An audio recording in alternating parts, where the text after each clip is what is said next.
young man. Here's your tires back. They were the wrong size. Couldn't carry the load because they was too small. Okay. What size did you want? They were supposed to be 215s. 65, 16. How long have these been on? I got these back on the 3rd of this month, or the 6th of this month.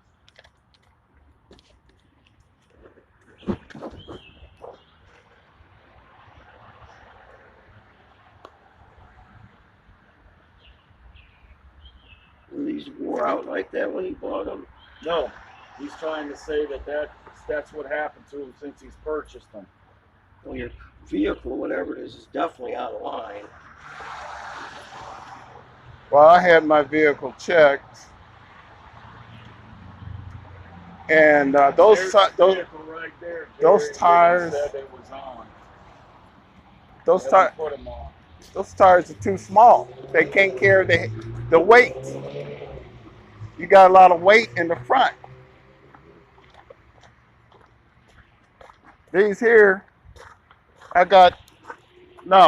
these here in the front. Yeah, I understand.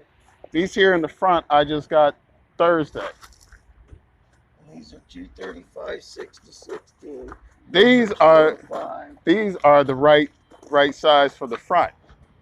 Well, you should have the same size all the way around. My buddy said it doesn't matter. Your buddy's not a tire guy. Well, he put those on there, and he has his own shop. Well, he's not a tire guy. Well, he's a tire guy. I got $100 cash. I'll bet you the door says both sizes are on the same. Okay? Well, you don't have to play your game with the phone. I'm not playing my game with the phone. Just put your phone in your pocket. I'd rather